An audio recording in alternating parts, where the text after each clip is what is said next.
These are some photos of recent affordable housing project solutions in Mexico.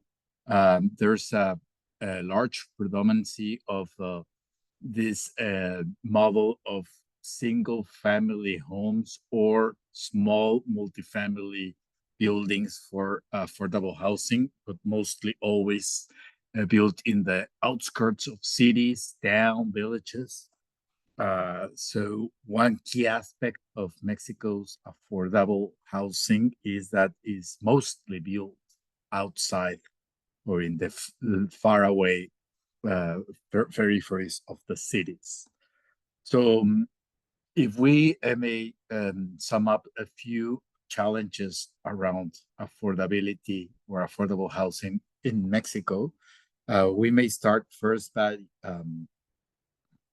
mentioning that the cost of low-income the housing cost for low-income households is very high in Mexico in comparison to other OECD countries. As you can see on this recent study from the OECD, Mexico is just third after Italy and the United States in the cost of affordable housing, which is a crazy situation if we consider the level of income of the majority of the population in Mexico. Second, low-income households have limited access to housing credit. So throughout the years, you can see in these three tiers of income sectors how the low income sector has gradually lost access to housing credits, while the high income or even the middle income have either stay or gain access to credit. So there's a significant housing deficit in the country. 1 out of 4 dwellings is inadequate. We have a huge affordability crisis that the current government is trying to tackle down. Low-income households who spend up to 60% of their income in housing, which is crazy. Limited rental and credit access. Only 16% of housing is rental, so we have a strong reliance on ownership. And there are in big urban development challenges, particularly sprawl. I'm going to give a few figures about that. So if we talk about more challenges around affordability, more than half of private houses in the poorest regions are substandard. So these are the different states or provinces in Mexico. This is the national average. So all of these states or provinces that are way up the national average in terms of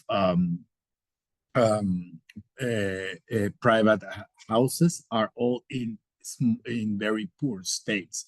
So the richest states have less of poor areas, and the poorest states, of course, have more. Then housing is overcrowding.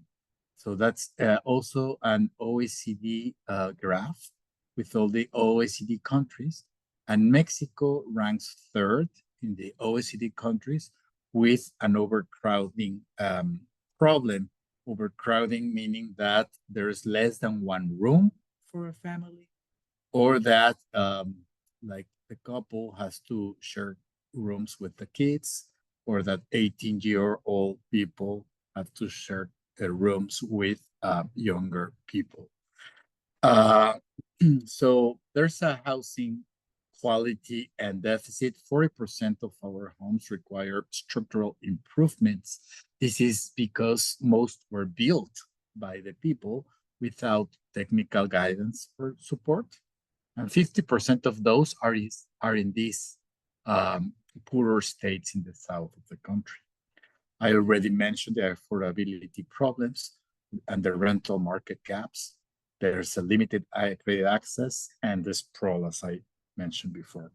So the last federal administration that governed from 2019 to 24 launched a national housing program that was focused on self-built housing. So before this situation, most of the affordable housing was built by private developers who access to subsidies by the federal government. So the last administration completely changed that um, uh, financing scheme, and they directly finance the individuals to self-build their houses. And they did a big effort on training and capacity building for individuals to build their own housing. My perspective as a planner is it's really important to empower people. But these people, what I've noticed is that they have to work, they have to do a daily life, and on top of that, build their housing. So many houses took long in getting built, and they follow the same model of a single family dwellings in sprawling areas. The result of this, as you can see on this newspaper ad, is that the number of affordable of housing units that are available on the market, new housing units, dramatically decreased in the last year. This is the total number of units that were built during the last administration. So the rate of construction of individuals is, of course, not as fast as companies. And maybe Mexico could try to balance this because it went from a completely private developer scheme and dismantled to an individual housing, nothing in between. So that was key. Now we have a new federal administration. They just took office in 2024 in October, so it's less than 6 months in office. And they launched a new program that they call Housing Program for Well-Being. Their aim is to build 1 million homes in 6 years, or 1 million new houses in 6 years.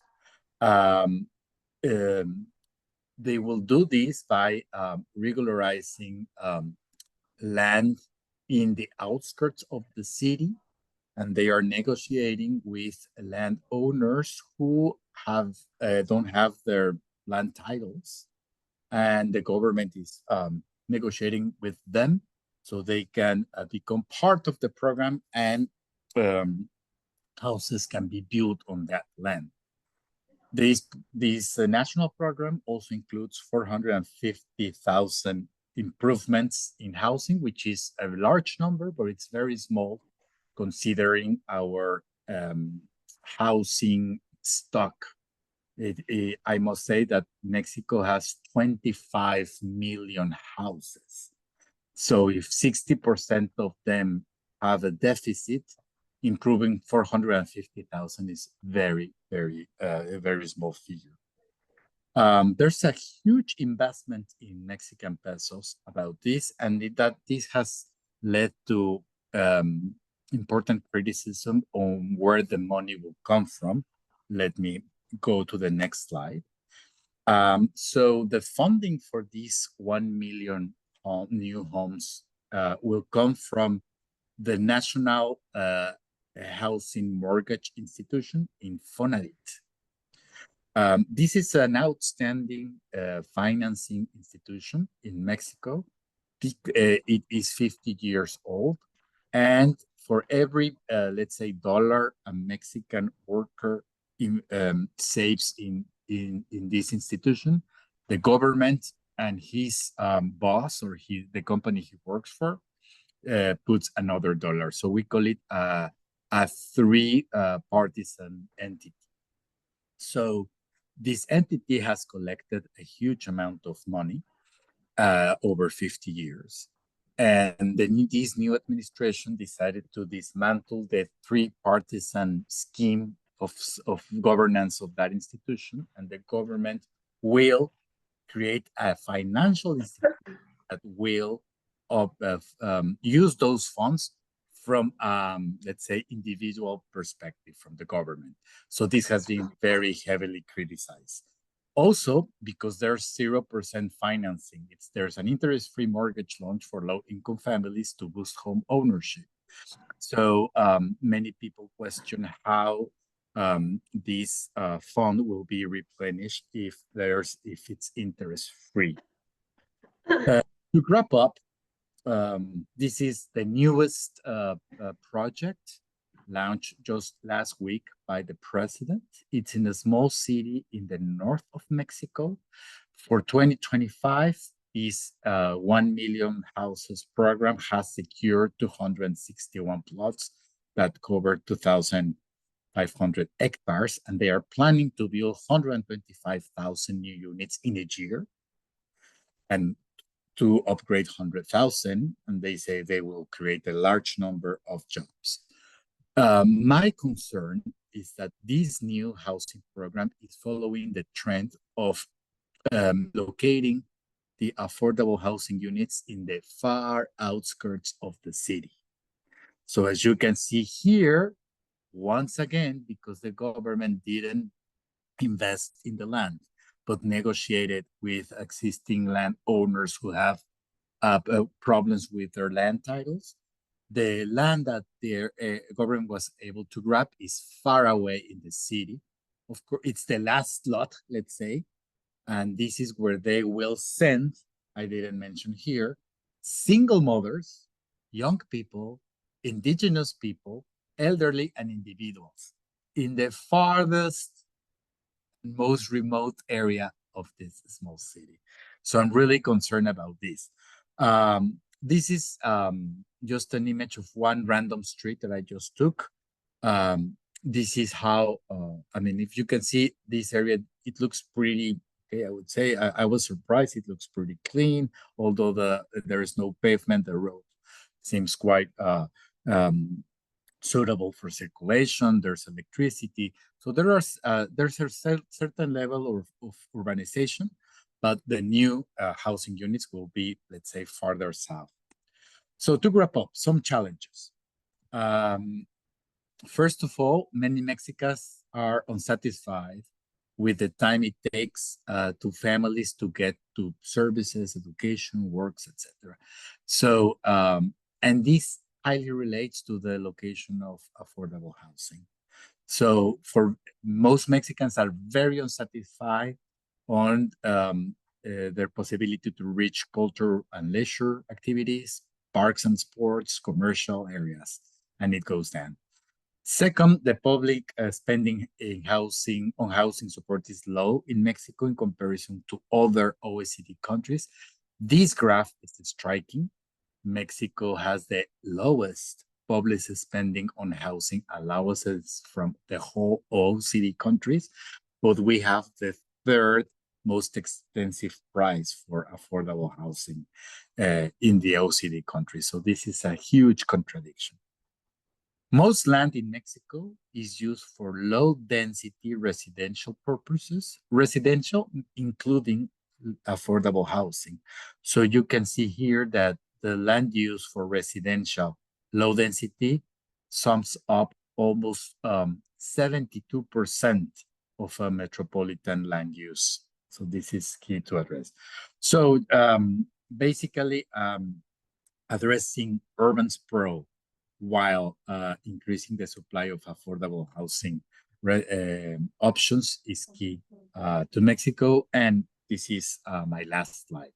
Thank you all.